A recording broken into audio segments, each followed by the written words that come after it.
right. So I'm Alfred Delgado. I've been a tattoo artist in Saskatoon for the last 11 and a half years.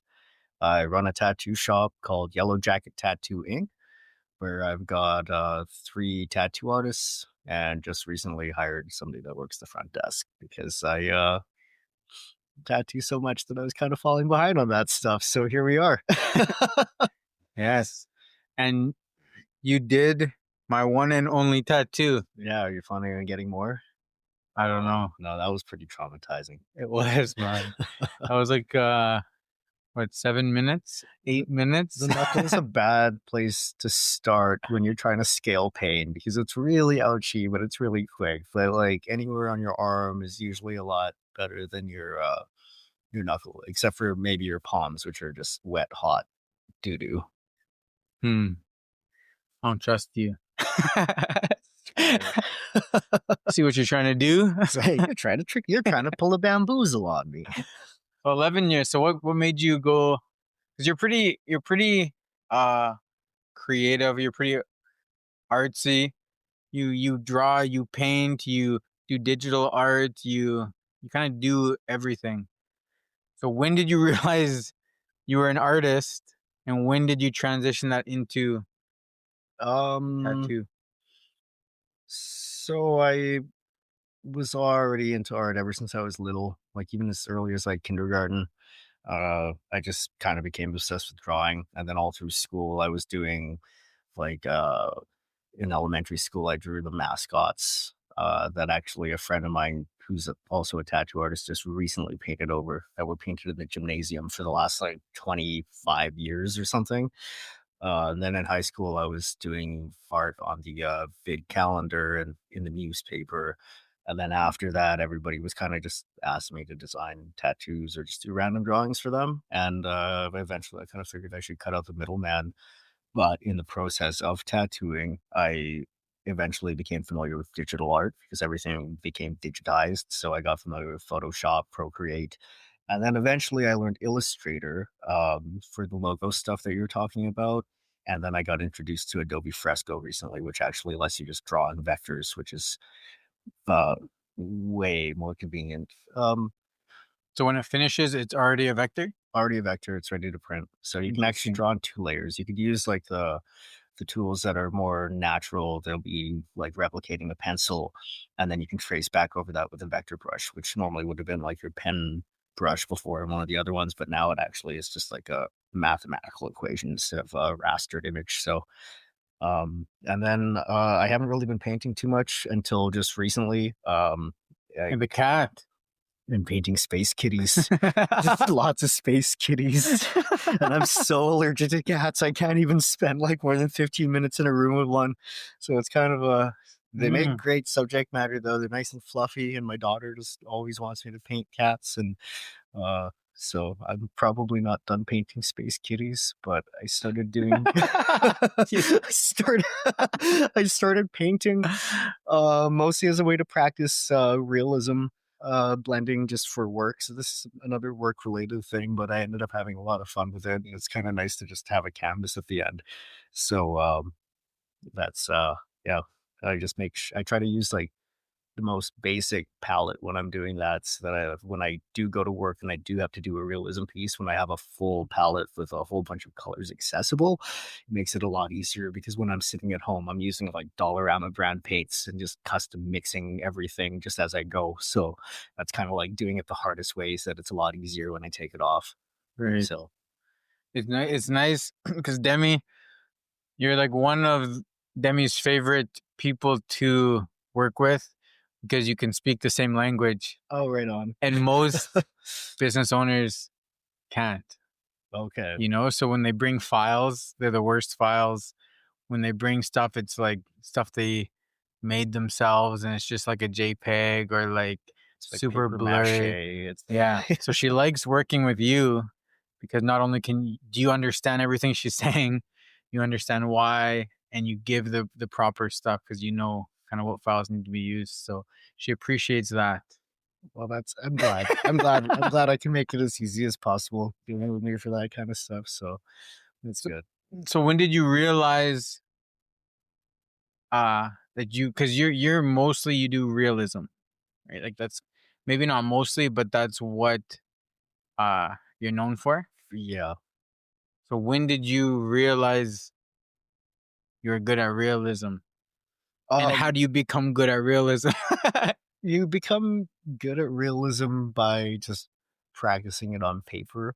It Okay. does, or anything, any sort of media. If you're practicing realism, the main thing is that you're trying to hit the values. So that's the lights and darks. If you can get that nailed, the detail is not really that important. You can make something look like it's realistic and popping, even if it's kind of got that impressionist look to it. If it's minimal detail, as long as your values are good, um, then it'll look realistic. I learned that from uh, a book written by James Gurney. He's been painting for National Geographic since the 70s. Um, but I sought out learning to do realism because I was really bad at it at first, and it was the most impressive thing that I saw. And the thing is with realism is if you practice that, it'll improve your skills in every other Mm, style. It's kind of just like the base, it's the fundamental style. If you can nail realism, you'll have a foot in neo-traditional, traditional not so much, but at least like you might get your anatomy right when you're drawing things. It gives you the ability to stylize any other style, but still have it look like it's proper, something that could potentially exist in the real world, if not like exaggerated in certain ways. And I just started doing it, and it's kind of a niche style. There's a few more people that do it now, but not really a lot of it that do it super well. So I didn't really set out to do it, but it kind of just became the thing that people sought me out for. So I still quite enjoy it though. mm. So do you, for to become a tattoo artist, is there like schooling yet? You have to go to school. Is it like a trade where it's like you have Uh, to do hours, you have to apprentice, you have to go to school, it's kind of or do like you just like go to jail and learn and then come out? jail's a good way to learn. No, I highly suggest that you be incarcerated if you're gonna plan on being in this job. Like nobody's gonna take you seriously if you don't have a criminal record. So Yep. I'm just kidding. Yep. But it's actually kind of like the Wild West. It's mostly just skill based. Okay. The regulations themselves are based off of the health region alone, and the actual skills aren't really checked by any sort of governing body. Probably because art is a really subjective thing, so it's kind of hard to regulate. Like, hey, you can't do line work, so you can't be a tattoo artist, but then that person might be an amazing portrait artist. So Mm, as far as the actual art skill goes, that's just determined by whether you can get clients or not. So there's no ticket, which is also scary. So if you were to right. come into my shop and hold the tattoo machine, as long as I gave you a quick crash course on infectious disease kind of control, which you can do in like 15 minutes, once you're given the rundown of that, you're pretty much just as qualified as I am. So if you want to be a tattoo artist tomorrow, we can talk. So, Interesting. yeah. That's interesting. That's like that is that is kind of makes you It's nervous. a little terrifying, and it is kind of like turning into the bane of the industry now. Is there like cases where people hang up art that isn't theirs, and then you go in, and then it looks like this person has done good art, and then they just do it them a terrible art piece? I'm sure it's happened. I'm sure it's happened in other places, but I can't think of a case where it's happened here. Right. Mind you, there are some artists that might trace a piece or copy it from or make like some sort of collage, and then when they go to actually tattoo it, it might be outside of their skill range to replicate it in a way that actually looks good. Because you see Mhm. a lot of flat pieces, or you see people using liners to do lips, so it might make a character look like it's got lip liner on, or they one cardinal sin or the two would be lining every single tooth or coloring the whites of the eyes white. Like you'll see stuff like that with people that are like inexperienced, and it might look like it was a good reference photo, but because they're just using their sort of quote unquote instinct instead of actually what the physics and the light are dictating should be there, they might end up making a pretty janky looking piece where the reference that you picked might have actually looked pretty cool. So it's one thing to be Mm. mindful of. So you should be looking at artists' portfolios and tattoos that they have done, instead of like the proposed piece that they're doing. So Right. I think the cool, because even with talking to you at the gym, it's like how much, like it's almost like there's like math and geometry and all the, like when you talk to me about like the shading and the how to make things look proportionate and like I'm just like, man, half the time I don't even know what you're saying. You're like, well, if you do this and this to make it do this, and I'm just like, what the heck are you? yeah, it's Which is like, is that from just, I guess, just doing your own studying and like trying things and playing around? Like, yeah, how do you figure out things like that? a lot of it is studying. You can buy books, like you can actually look up which books that university art classes would be taking and just get them I see. yourself. That's what I did. Um, so a lot of what makes a piece look realistic is actually the way the light moves and the light interacts, and then the way that your eyes are processing it as well. So that is like physics based. And they call it art theory too. So or color theory because you're mixing colors in a way that would um replicate the way that the light would bend in real life. So you're using pigments to replicate wavelengths of light, right? Um, and you can get most of that from books. A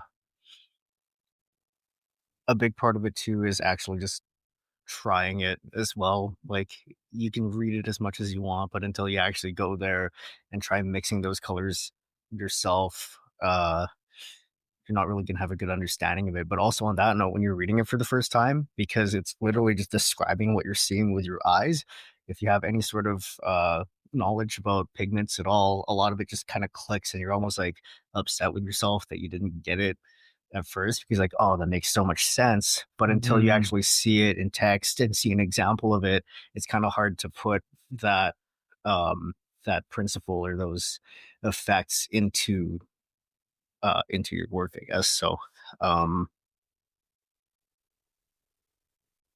yeah, there's certain things like even just the way that light will pass through hair, the way that some of it will be reflected, some of it will be absorbed, and then some of it will go through something called like subsurface scattering, where the hairs that are up at the top will actually transfer the light through their thin little particles across the top. So it might give it like a warmer, yellower glow right on the border if it's backlit.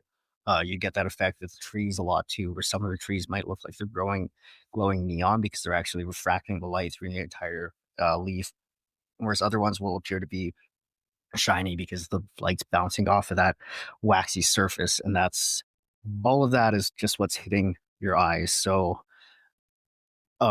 you have to take all of those things into consideration. And where practicing realism comes in handy is when you're doing a piece that's more imaginative, you'll remember those principles and be able to incorporate them, and you'll give your piece, even if it's cartoony, a more lifelike appearance. Even if it's still super stylized, just those little bits of technique and flair will kind of calm people's minds down when they see those things. When they might be looking at a cartoon tree, but then you'll appreciate how some of the leaves look like they're glowing, some of them are cast in shadow, and then some of them are reflecting some of the light. So yeah. That's wild. That's wild. I'm just like, as you're talking, I'm trying to like picture this stuff all happening. I'm It's just like, it's just gibberish. And then, another thing too is even things that are in shadow, you think that it's not being hit by the light, but it's actually reflected light. So any sort of shadow area that you're drawing is actually going to be the color of the object mixed with the color of its surroundings. So that's just you can just do like a little equation there and kind of figure out what the reflected shadow is supposed to look like. When you're doing things that are outside, typically it's blue because it's actually catching the light source from the sky. So you might think that the sun is the only light source out there, but the sky is actually a dull, glowing blue thing. So that's mm, actually casting light on everything as well. So most shadows, if you're looking at them, aren't usually black unless they're completely occluded. They're actually got a like a bluish tinge. that's for outside. If you're indoors, then it's going to be whatever neon lights might actually make things look appear more blue or green instead of yellow, and then whatever the background is, that's going to be the color. So, That's interesting. mhm. Is there anything that's like with ink specifically? You know, like when you think of uh painting or drawing or whatever, is there anything like that ink does that is maybe like unique to everything else? Um, well, one thing that you'll have to keep in mind with tattoo ink versus anything else is that you're going to lose contrast in it. As far as the actual pigment and the principles you're using, it's identical to acrylic or oils. Mm. Those all follow the same rules. They uh, all work on that UMB scale. So cyan, magenta, yellow are the base colors in those. But the one thing that you do have to keep in mind is because you're tattooing it in skin, there's going to be a layer that goes on top that's opaque and it can be tinted by the melanin in somebody's skin. So Mm. you're going to want to try and push the contrast up in a tattoo more than it would be on another form of media, which will just be on something white. So the tattoo, um, you're going to want to make your darks a little bit darker and more drastic, and you're going to lighten up your lights. And where the midtones are, you just want to have like a good amount of separation between the lights and the darks. So you kind of want 30% dark or solid black, 30% white, and then 30% midtone. And then you get like 10% for kind of freestyle. You can make it darker, lighter, more mid level. That's kind of up to you. That's where your flair is. But that's just a general rule of thumb.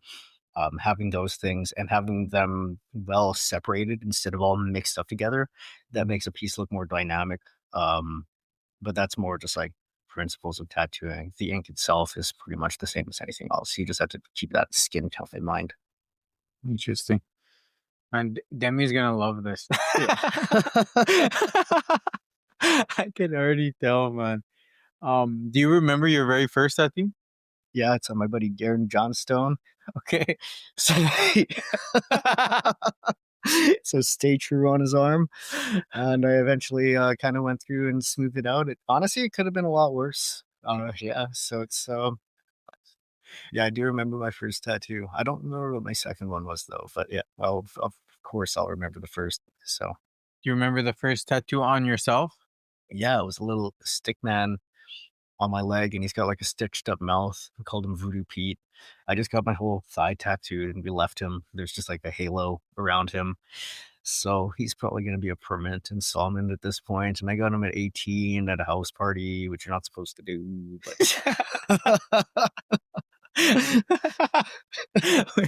And just why Voodoo Pete?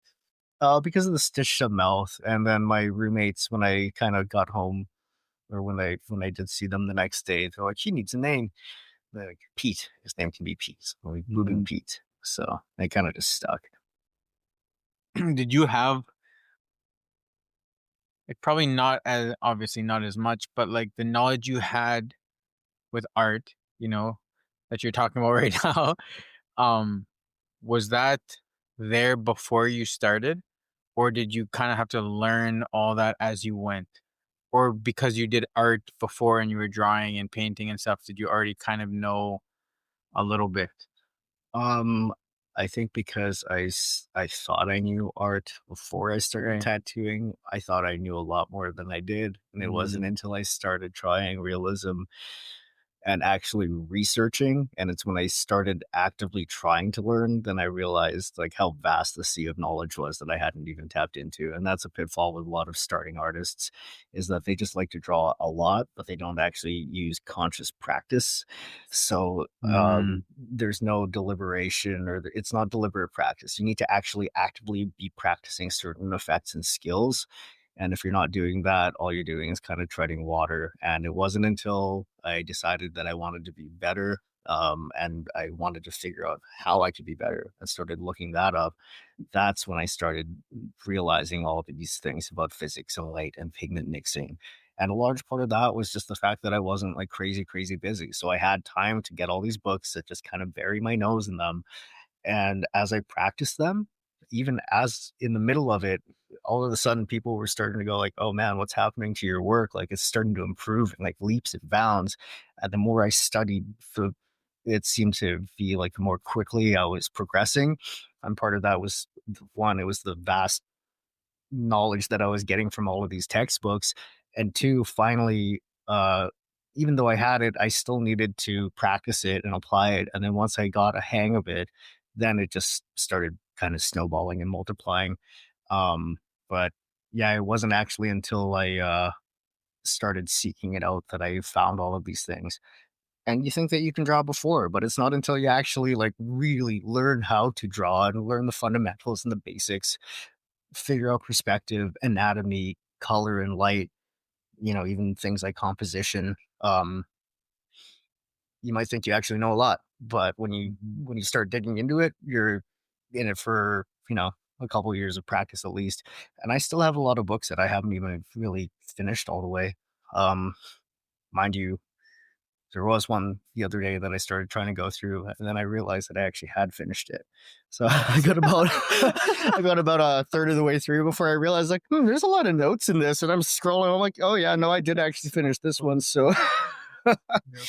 turns out I did know perspective. So, but it's not a bad thing to brush up on your own skills. So there's that. Man, it's like a good point, like conscious practice, Yeah, because I feel like that's very similar in boxing. Like you'll see people a year later and they're the same. They right. haven't really improved technically. Maybe their cardio got better, maybe they can do more rounds, but it's still like sloppy round. It's still like their hands like, and it's just like that tedious stuff, that repetitive stuff that you need to practice consciously that nobody wants to do. And it's noticeable. It's like when you look at those levels, the next level people, that's what they're doing. They're doing like the small, meticulous, repetitive stuff that nobody wants to do. Yeah, that's exactly it. Boxing is a perfect thing. If you have a guy and he puts in, 50 hours a week, but all he does is just punch the bag with no direction, no coach around, not even looking at any videos, not reading a single thing, and all he's doing is punching the bag. He might get better at punching the bag, and he might be able to hit it Yeah. harder at the end of it for longer. But if he actually goes to try and box somebody that was actually actively training for that same amount of time and actually learning technique and slips and counters and going through it and actually learning the fundamental skills, the first guy's probably going to get his ass kicked. So, or at least you'll see a big difference between the two. So, yeah. And that's the same thing for people that just want to draw, but they only draw what they would call like their style. But Right. if your style is the only thing you can do, if you can't do any other style, then it's a style in one sense, but it's more of like a limitation. You don't actually have the ability to do anything other than that. But and then that's where practicing realism, where learning realism comes in, because those are the fundamentals. That would be learning your jabs and your form for your hooks and your all the other boxing terminology.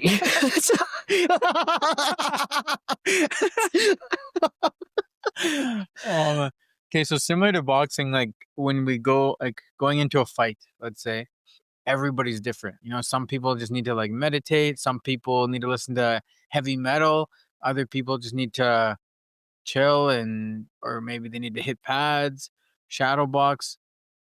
It's probably pretty similar when you're going to tattoo somebody. Do you have like a method you do to get ready, or do you just it's just so natural now you just can hop right in there? um I think just the better I take care of myself, the better I will be to get ready. I can just hop right in there. But, if I slept properly, had Right. breakfast, especially good if I got some exercise and got my blood flowing in the morning, then I'm in my flow state. But if, I worked late the night before and I wake up in the morning in a panic and the Mm. whole front part of my morning is just downing 10 cups of coffee as quickly as I can, forgetting my lunch on the stairs, and then just bombing it to work as quickly as humanly possible. it might be a scramble, but I guess I've been doing it long enough that when I actually start tattooing and the needle touches the skin for the first time, then all of that gets left at the door and I calm down and I'm just Right. good to go for the next 5 or 6 hours. Then I'll have like a mini existential crisis after. But I can check that for the duration of the Just go drawing. into the zone. Go into the zone, have the meltdown when nobody's looking like an adult. So Push it down down, like a man. press it. Never talk about your problems. Just go to work and die. Be a man. Be a man. Oh man. Okay, well that's. What about like situations? I'm thinking of like my situation, but way worse because mine was only 7 minutes. But what if like people are? There's so many different things. Like people are in pain, people are scared, people are having panic attacks, people are people probably fall asleep sometimes. Like, how do you deal with all these different situations? um, I feel like I kind of thrive in chaos a little Okay. bit. So like the novelty is You'll sit there and it's entertaining on a level. So okay, those things don't really phase me. It's like, oh wow, this is happening now. This is interesting. It's a new experience. Even if somebody throws up all over themselves, I'm like, well, that's never happened more than once, but this is going to be good for the plot. It'll make a good story later once we cross the clients' names from the records. someone has thrown up on themselves. All over herself and then all over my art desk. Had to like throw a bunch Yeah, of like tracing paper away and stuff, but it was fine. It made for the lulls, like so. Um, and yeah, people passing out, you just make sure you catch them. I have pop just hanging out in the fridge. It's usually a blood sugar thing. Your adrenaline right. kicks in, your blood sugar drops. Next thing you know, you're going into shock. And that you're like T-Rex armed and like pale and sweaty and clammy, and you're still talking to me like I got with my body, but That's wild. um and yeah, when people start moving around, it's usually 25-ish-year-old men that do it. I call them struggle cuddles. So I just Mhm. had to like pin them down and draw the picture. Struggle cuddles. Struggle cuddles, yeah. They're always trying to move away from me, and I'm trying to pull them in and draw a picture, and they're like rolling away and actively like sometimes like I have one guy where I'll be like tattooing his shoulder and he'll lift his entire lower back up and just be on his tippy toes, and it sounds and looks like I'm performing an exorcism. Meanwhile, I'm drawing like 300 perfect scales, but you don't get that unless you can actually like pull somebody in with your like stretching arm and pin them down properly. And then even while they're moving, you still have to somehow like draw those lines straight. And Mm.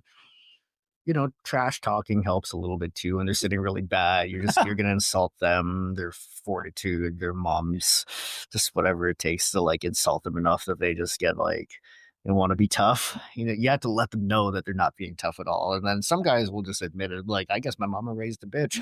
But those ones, I don't know, you can't even fault those guys. They're like, yeah, I suck at this, but yeah. So are you are when it comes to tattoo? I guess like probably everything. To be honest, women are tougher than men. Oh yeah, Like like yeah, landslide victory. Um, Women at any age can typically handle the tattoo. Men don't really get it until they're a little bit older for the most part. I think it's, once you've gone through a divorce or two, and you're just kind of dead inside enough that it's just not going to face you. But like when you still have that spark in your eye, you have like a good reputation with your parents, like your mom still calls you and it doesn't drive you insane. Like you haven't really felt any pain yet. So you don't even know. Like, you, that's so funny, You're man. just gonna come into shop, and I'm just gonna put you in a world of hurt that you've never even experienced before. You're gonna go back home to your loving family and just feel traumatized with a little guy with tattoos. Like, That's wild, man. Holy man. Oh man. Okay, well, that was awesome. What? So okay, how often do you get situations where you're not sure, like it's like the style of tattoo, or maybe what they're asking for, you've never done, or it's like the first time you're doing it? do you ever have like doubt, or do you ever like maybe another artist who's better at it that you maybe or do you just like, well, maybe just postpone it, figure it out, learn Um, it, come back.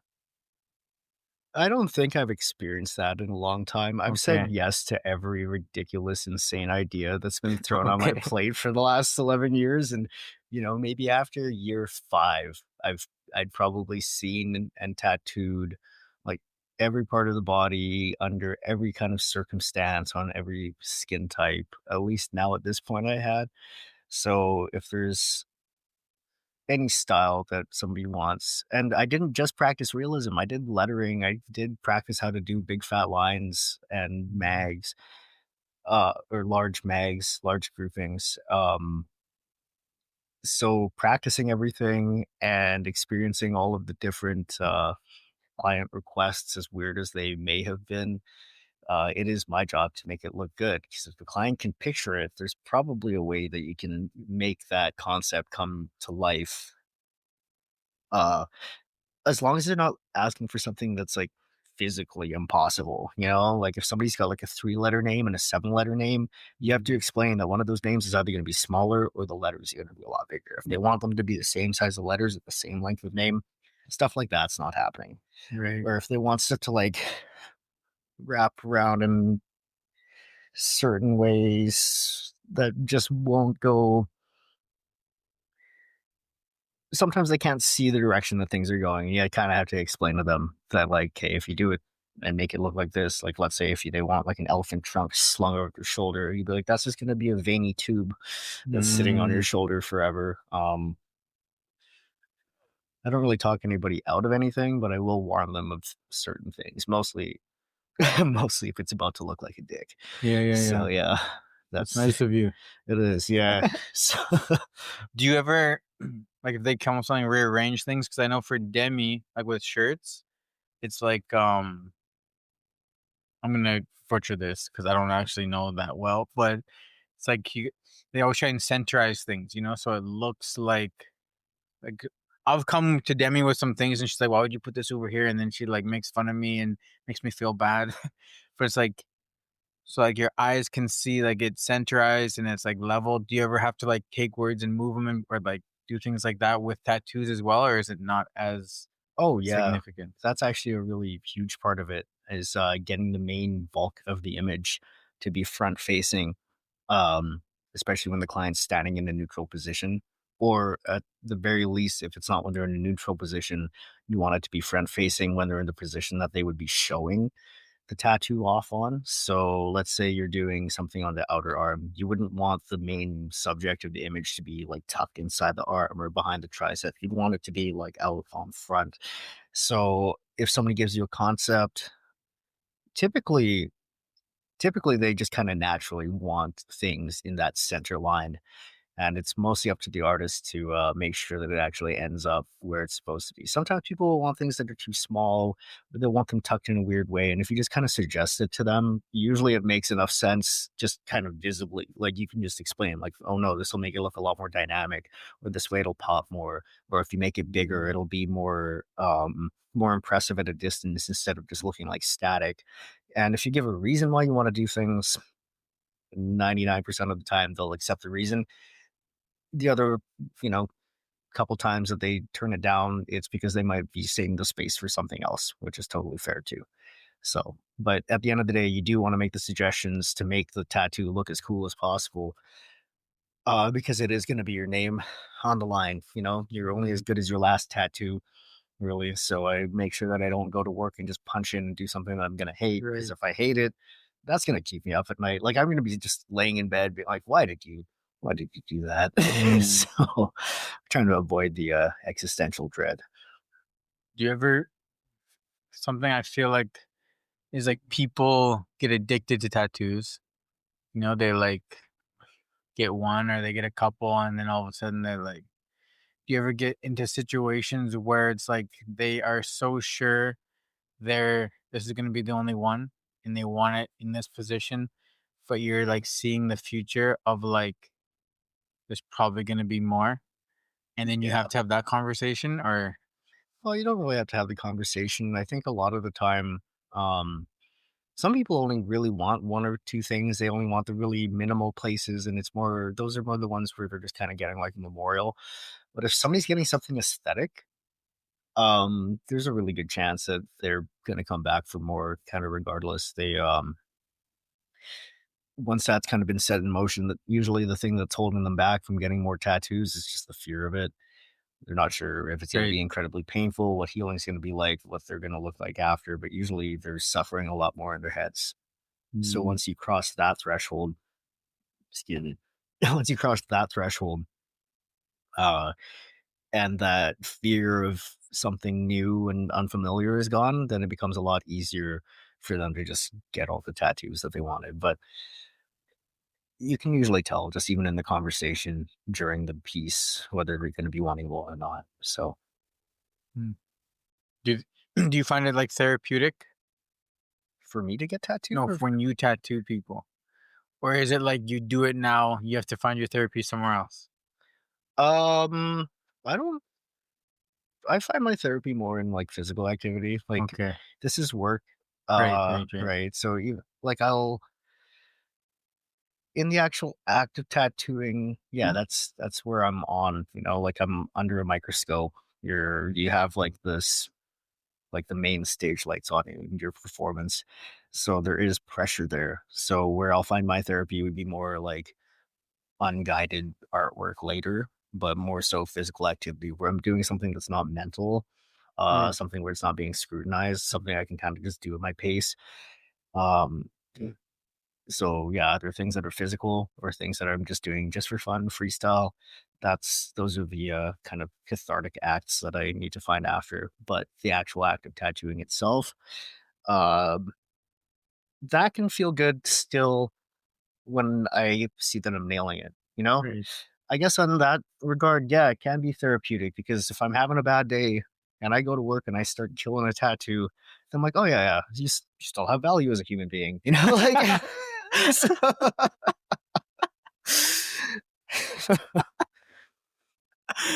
I think you're valuable.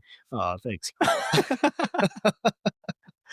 I had one guy on here and he does like portraits. Okay. Uh and he was explaining how he'll like draw and it's always like there's like a moment when he realizes like or when he sees them is what he said.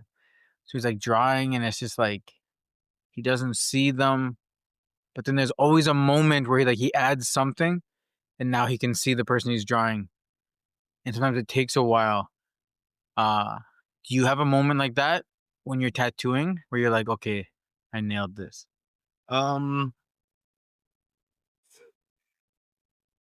oh, that's a good question. I think I used to have the moment and it used to be further and further back, but the longer I went, the further I could project it backwards. Yeah, I can tell a piece is going to be a piece way earlier now, I but it's see. because you have that kind of forward knowledge of everything you're going to do next. Whereas before, yeah, I'd be doing the portrait and be like, is this going to turn out looking like the person? And then I Mm, do like one shade, fill in a mid tone or something. And then I'd be like, okay, this is the person now. This is actually Winona Ryder. It's no longer Gary Busey. It's just like it's not to smooth out the cheeks a little bit. so funny, man. That's interesting because yeah, that project comes with like experience, 10,000 hours kind of thing. Yeah, Whereas he kind of draws more as a hobby right. and does it like from time to time and doesn't isn't doing it every day. So for you, yeah, I guess like that being able to see into the future gets Yeah, easier after a while.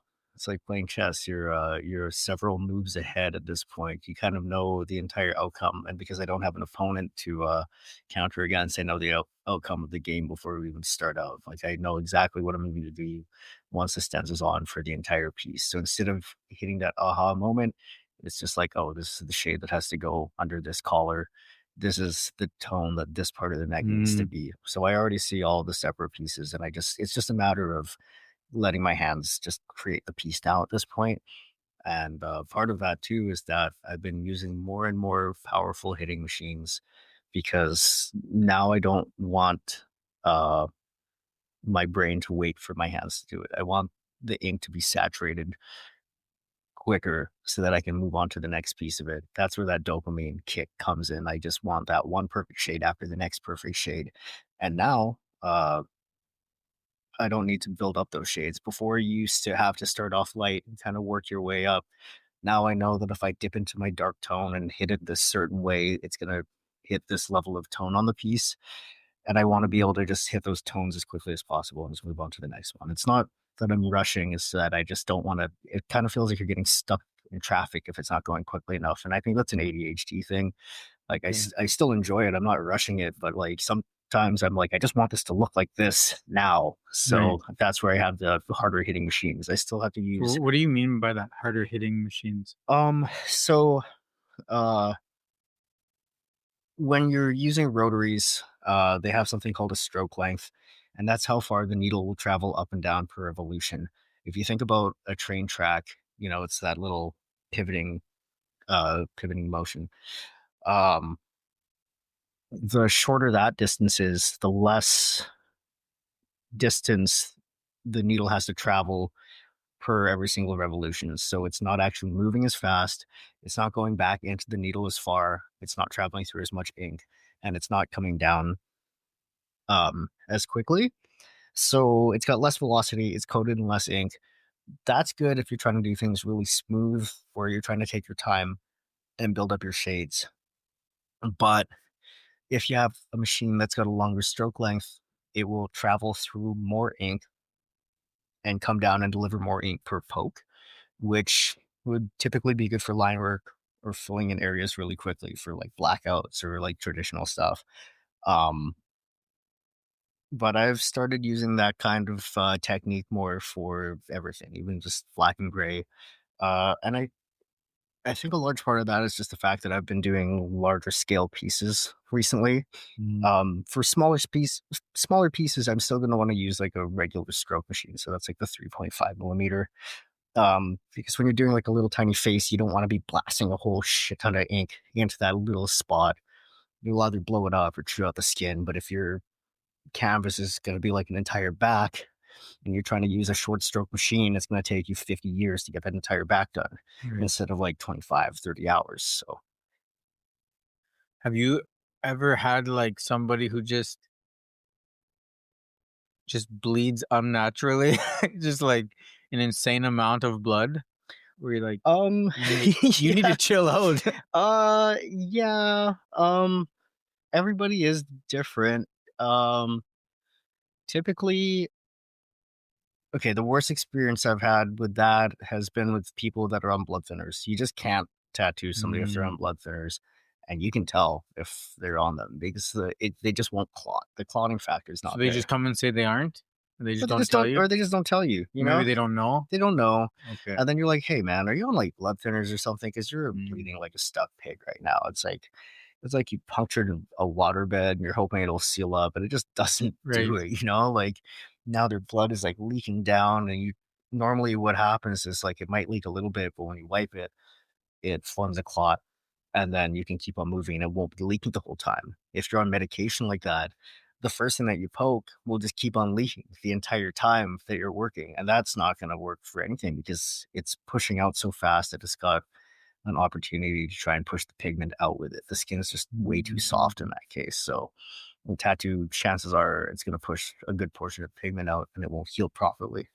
Another thing can be if somebody is like really hungover, and that's another thing with clotting factor. Your liver is responsible for synthesizing vitamin K and making sure that your body actually stops bleeding.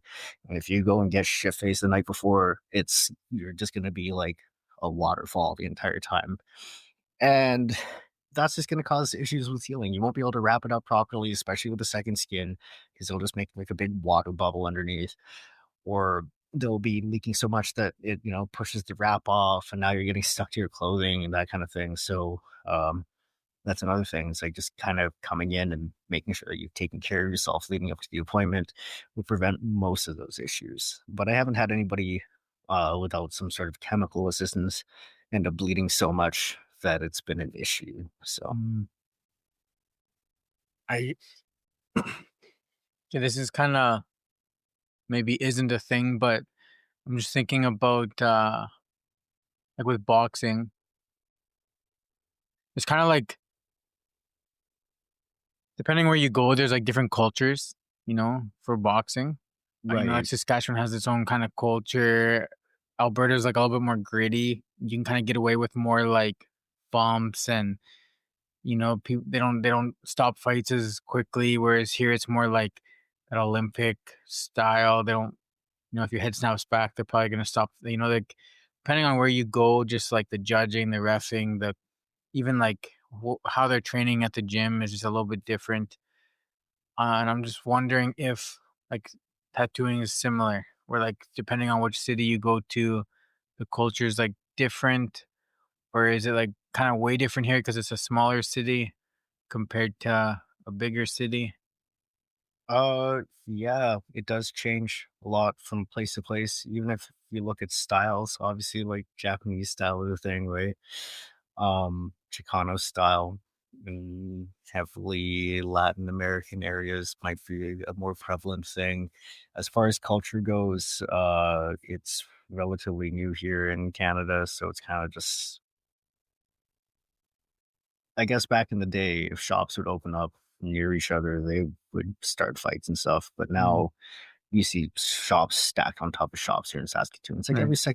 every second store is a tattoo shop. Most of them fine line, which we they're like the bastard children of tattooing. I guess Okay. nobody loves them. They're redheaded stepkids. You should kick one if you see one. Just verbally accost them. Don't let them think they're people. Just And why is that? huh? Oh, it's Why? because it's like because they are demi-humans. They're less than us. We're better. It's, I don't need to explain I don't myself. need to. You know this. You can feel it in your soul. They're bad people. So, no, my first apprentice is a fine line artist, and I've forgiven him for it. It's okay. I still love him. Kind of wish he wasn't. Did you forgive him? I'll learn to. That's wild. No, but one thing that's universal is that most people disrespect fine line artists. No, it's because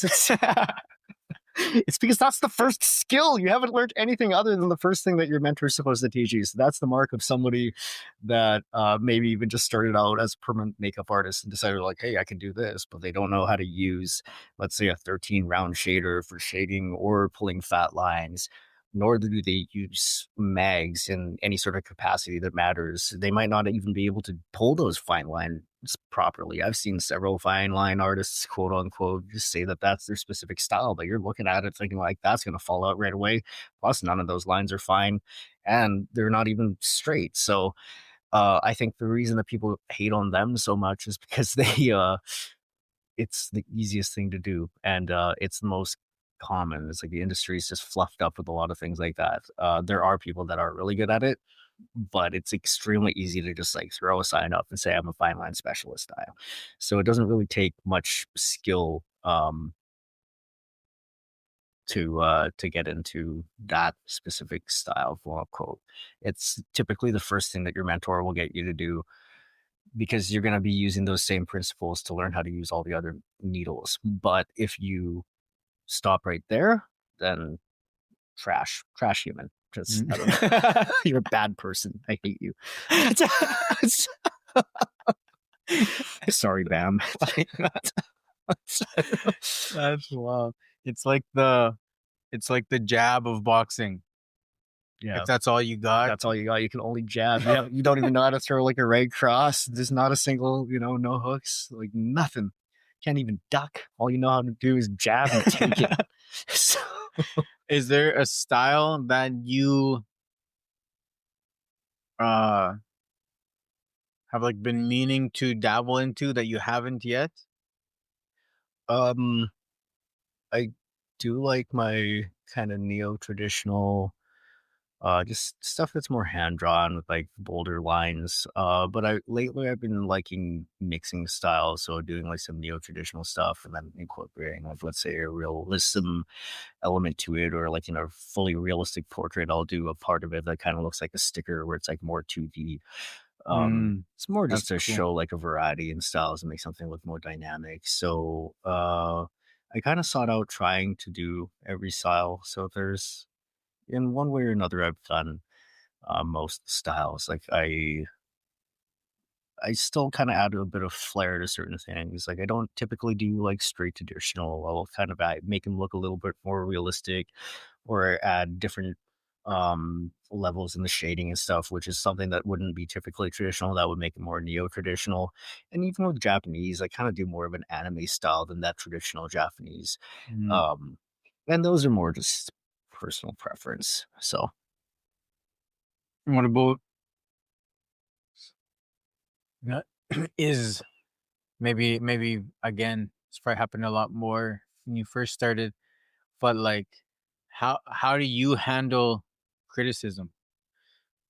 Because I it's like I it seems like it's like a industry that's so subjective, right. and even if you kill it in your mind, maybe in their mind something's off. Does that happen often? Uh, it doesn't happen often, and it really depends on the source of the criticism. I If see. it's criticism from a professional artist, I'll take it as advice, Right, like right, that right. might they probably have an insight on something that I should have done better or differently, and that I actually appreciate. Um, if it's from clients, then yeah, listen to what it is they're saying.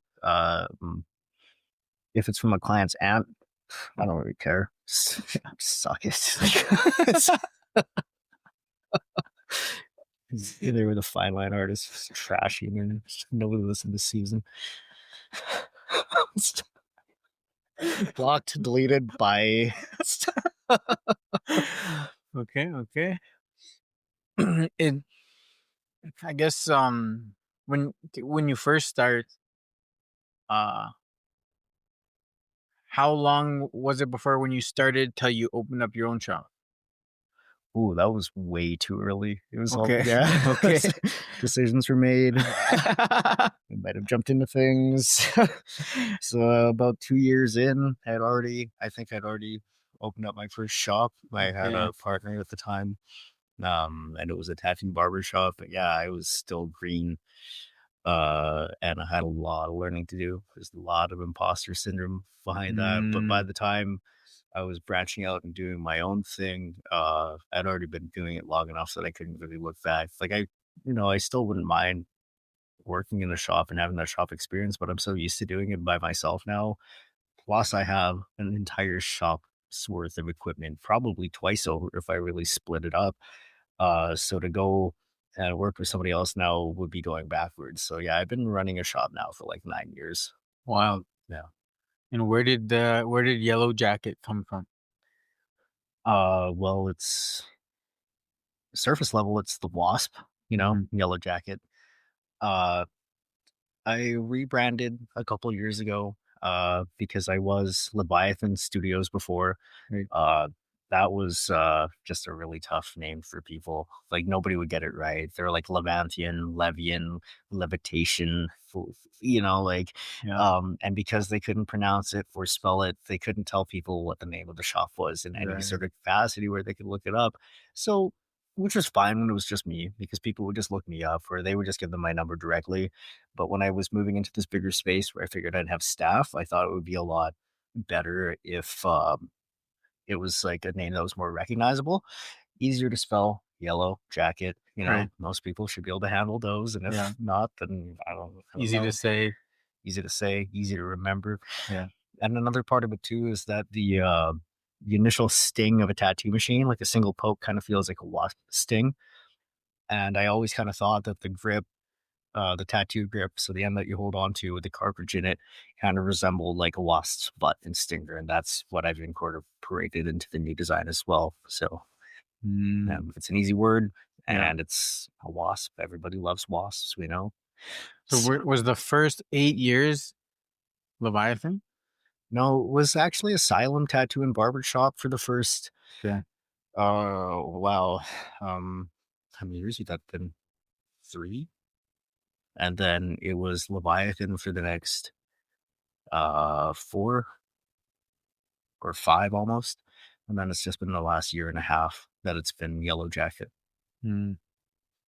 Do you have a do you have a tattoo that uh on yourself? We'll start with that. With on yourself, one that means the most to you. Um, I guess the one that means the most will probably be this little loaf of bread I have on my arm. And I got that for my daughter Lux when they handed her to me when she was a baby. Um, I just thought it was like a little loaf of baby, so I Mhm. called her Baby Loaf for like several years, and then it got shortened to Loaf. And then people still call her Loaf to these days from time to Yeah. time. Not to her face, but and they're like, "Oh, how's Loaf?" I'm like, "Oh, she's good." That's cool. So And what about on somebody else? a meaningful tattoo that I've done on somebody else. Yeah. I have tattooed my name on a lot of people. What the? So, Why? girlfriends sometimes are free. Usually they cover them up. Yeah, Not yeah. not a lot of people, but I don't know. Meaningful tattoos that I've done on other people. Like I've done memorial pieces for friends, of friends, on friends. So those are probably pretty meaningful. A whole lot of us have a Leviathan cross tattooed on ourselves. Mm, That was a memorial for a friend. So that's kind of where the name came from. Uh, so yeah, there's probably quite a few meaningful ones out there if I really think about it. But yeah. okay. Is this for, I guess, back to when you started again? w- when you first opened compared to now, is it like the industry is so different? Yeah. Um, Now it's a saturated industry. Oh, I Before it see. was like kind of hard to get into, and now it's like everybody and their dog is a tattoo artist. Because there is a lot of shops. There's a lot of shops. When I, yeah, like you said, like when I drive down, It's weed store, tattoo yeah, shop, weed store, right. tattoo shop, meth lab with like, and that's just down 22nd Street. So, Yeah. laundromat And a laundromat. and a laundromat. Don't Hmm. forget Pizza Hut. Is it hard? Like with it being saturated, I guess a pro would be the skilled artists kind of are like look way more skilled, Yeah, like because there's so many average probably. I don't know any of this by the way. I'm just saying like if there's so many they can't all be good. yeah. Yeah, you do stand out a bit if you are skilled, but also too, it shows if you weren't particularly skilled or had something different. That might not necessarily be true. Like a big part of it's a popularity contest, but a lot of it Mm, does show in who stays busy and who doesn't, um, skill wise to a level. Because I do know very skilled artists that aren't like super crazy busy, and that could just be like a marketing thing. Not right. that I think I'm particularly good at marketing, but as long as you kind of stay in people's faces, you can stay busy. But I guess we're back to your question there. If I go out now on those rare, unfortunate occasions, I I get referred to as sir a lot by younger tattoo artists, and I'm like, oh shit, I guess I am a sir. I've been in this for 10 years now. I'm not a tattoo puppy anymore, but like, wow, I really like your work, sir. And I'm like, oh no, please Yeah. stop looking at me. I'm gonna spill something on myself in a second. I'll just I will kill your hero right now. I swear to God. Okay. So, I'm hip. I'm hip. I'm cool. You're covered in mayonnaise. Yeah, I know. Nice. I think like you said, like you don't market that much, No. but I feel like everybody knows you Yeah. because everybody I talk to knows you. So you're doing something good, which is probably tattooing. Yeah, it turns out if you're really good at one thing, it's like if you just max out one stat in a video game, it's, just turned into the glass cannon, right? Really good at For real, one thing, just one thing. you're a decent boxer. Oh, thanks. Yeah. For when I can box, when I'm not critically injured, but Yeah. Yeah. Um, so what, okay, we're just over an hour. So I'll wrap it up here pretty soon. I got so one thing I wanted to ask you was if you had something from your, I guess, lifetime in tattooing that you could transition and take away and apply it to like everyday life. oh, that would be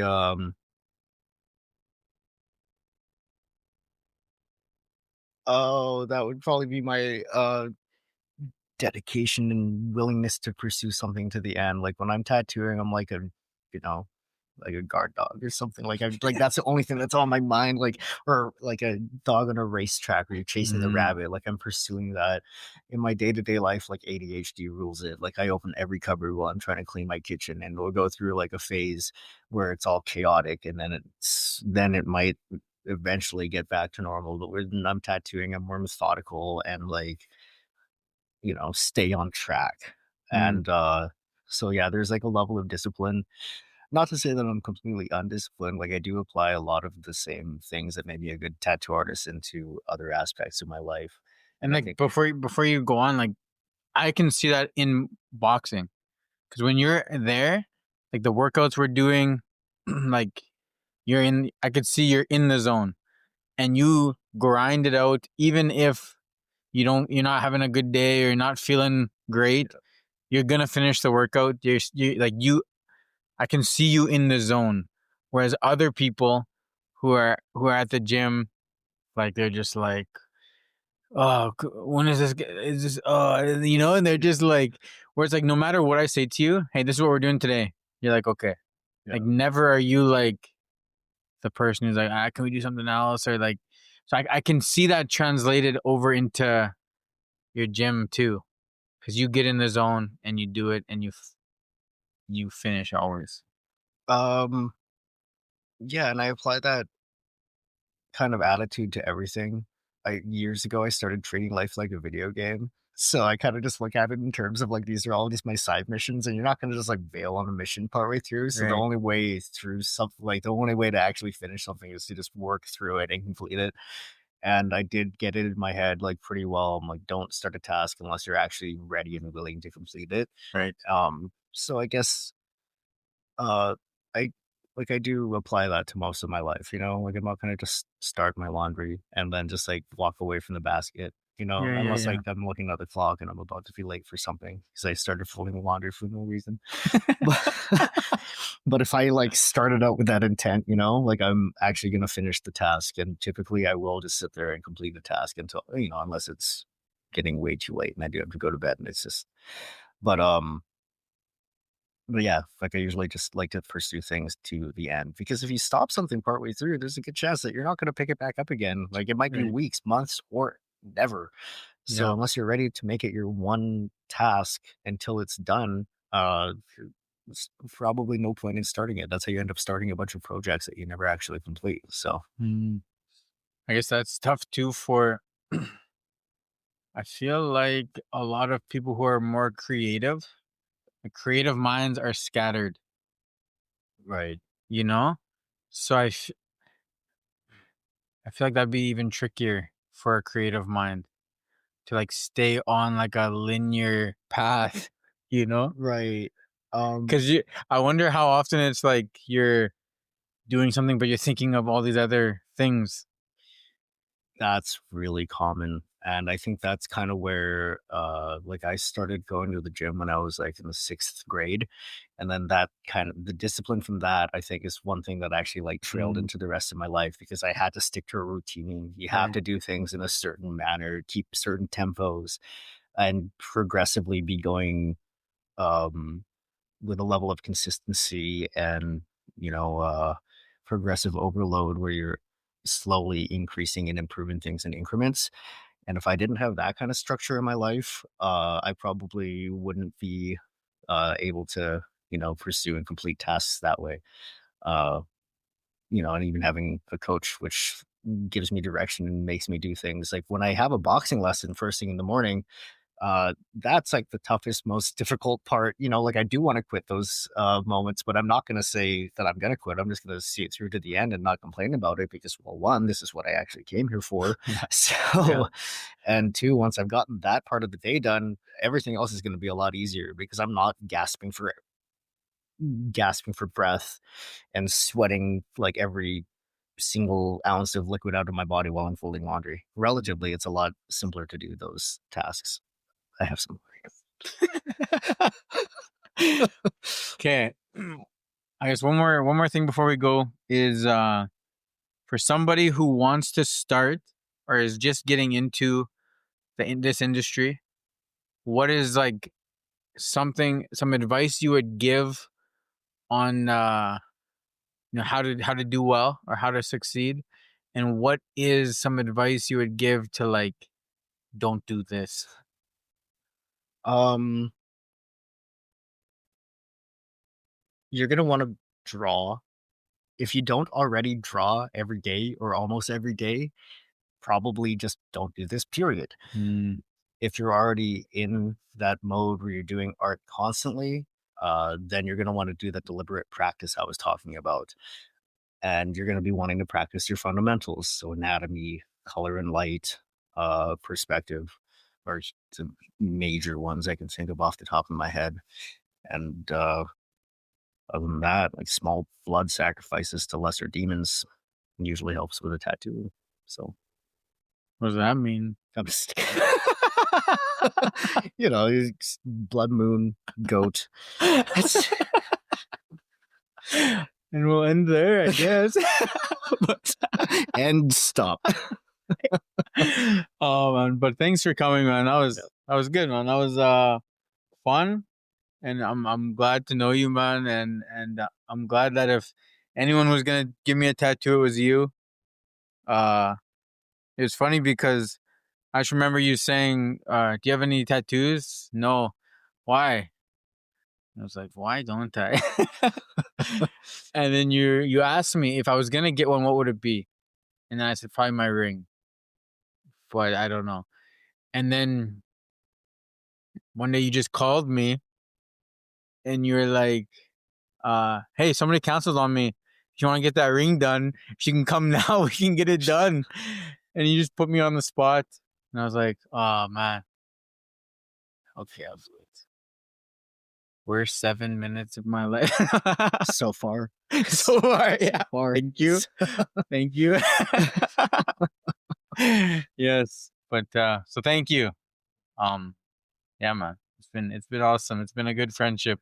Cool, man. Yeah. And thank you too. Appreciate you having me and appreciate you being my friends. So. Acquaintance. Acquaintance. Hey, whoa. Watch that F word there, buddy, pal, guy. I have one friend and that's Demi. Yeah. Royce, fuck that shit. Who?